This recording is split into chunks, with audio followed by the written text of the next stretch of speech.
We are backstage with MASI.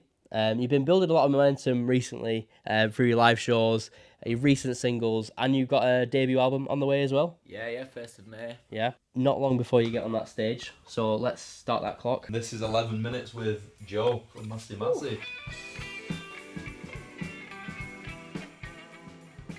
So, Joe, you're not far off going on stage at the This Feeling Big in 2026 gig. What's going through your head right now?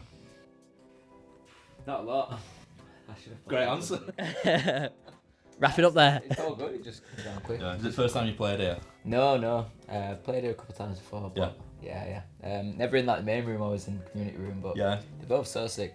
I didn't know Yeah, this room was here, so I'm well excited to see Oh, everyone it's well, tonight. it sounds really good. Yeah. It's a good room, really good Actually, room. just a bit like anxious to get on now, really.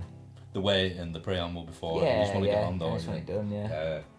We're not here to sit around and wait. So mentioned it very briefly, but the debut album. What day is that coming out? 1st of May. 1st of May. Yeah. You've been working on it for a while, by the looks of your Instagram. Yeah. So it's finished. Do we know what it's called yet? It's called 5151. Okay. Yeah, so. What point did you realise that it's finished?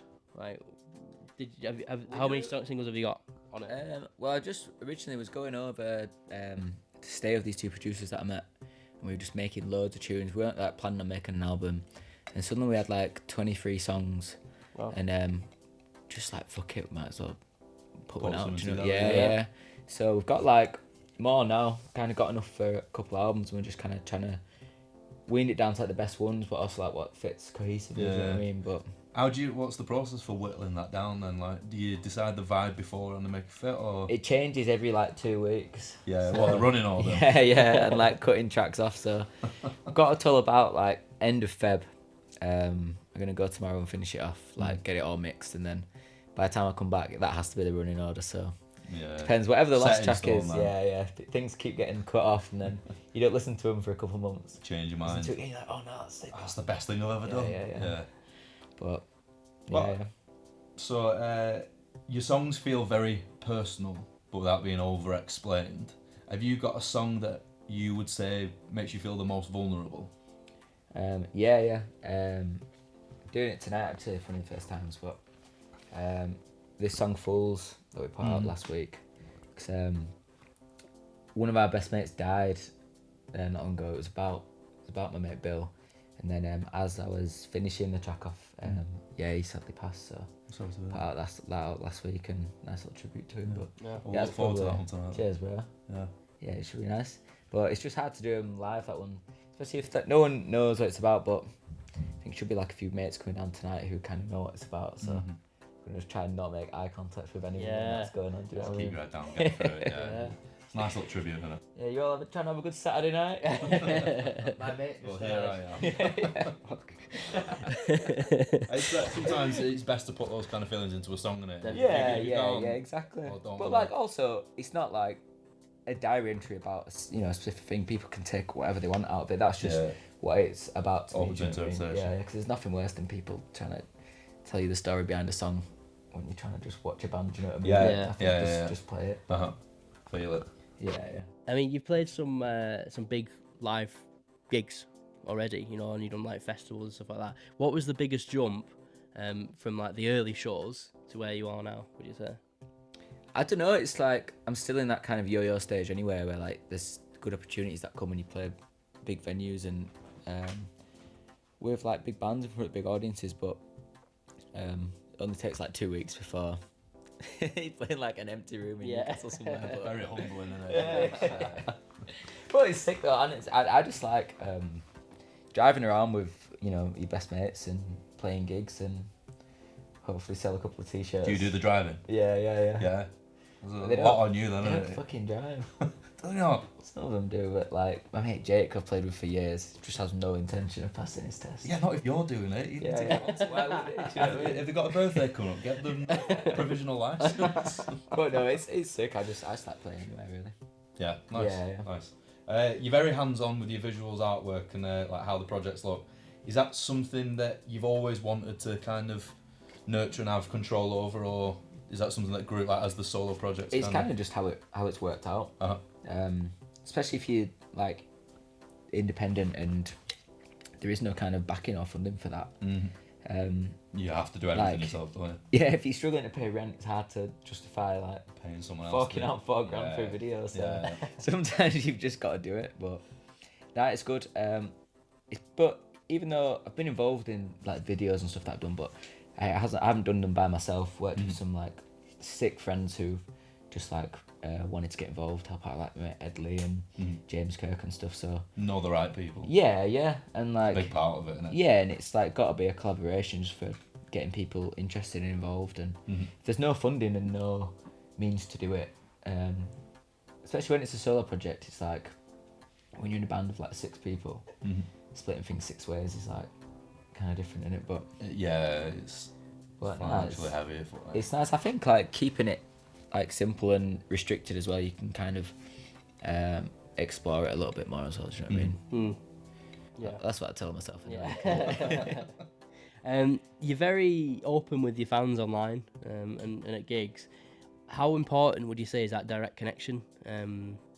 With your audience. Yeah, massive, especially when you don't have a big audience.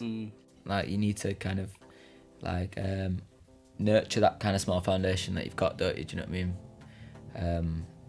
Yeah, some people I don't really feel too confident in doing it. I feel like some people are so unreal with it. Do you know what I mean? They just have that down, but it's difficult. yeah, Isn't it, I think it's just an appreciation thing rather than like a conscious thing. Yeah.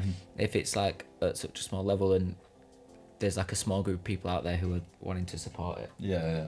you know, you've got to like. It's genuine appreciation of Yeah, what's going yeah. on, who's there. Yeah, no, I get that. What's one thing you would say then along your journey in this industry that you'd say you've learned the hard way about being in a band or as a solo artist?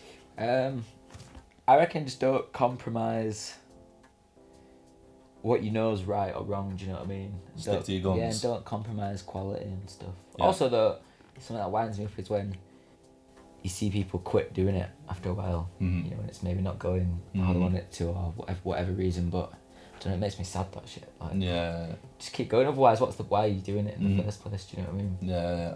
Just keep it going. Otherwise, you never get bored of it if you're doing it for yourself. Do you know what I mean?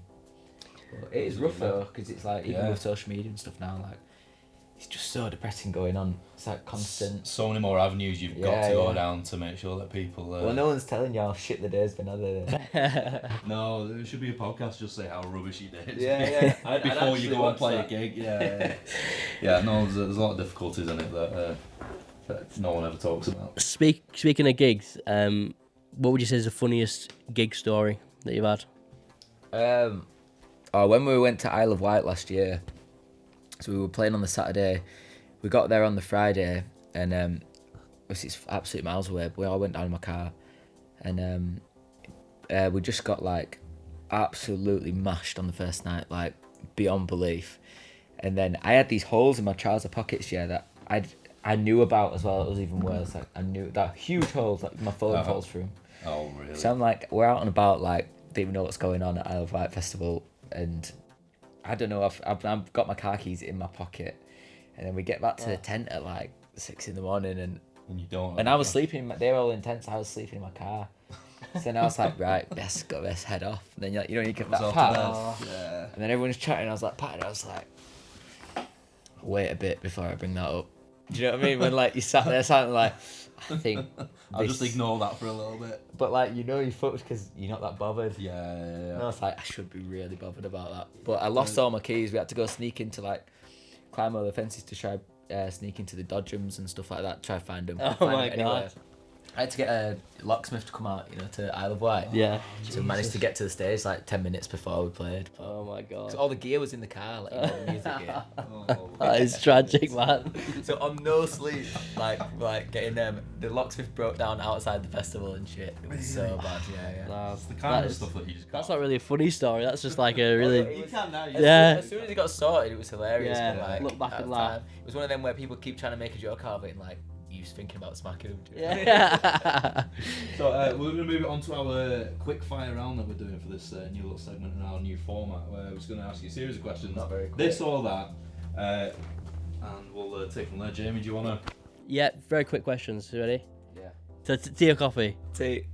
Late nights or early mornings? Late nights. Texting or calling? Calling. Sweet or salty? Salty. Summer gigs or winter gigs?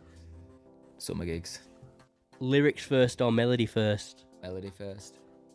Beatles or Stones? Beatles. Harry Styles or Taylor Swift? Harry Styles. Vinyl or streaming? I don't know. I don't even know. Streaming. Oh, okay. Okay.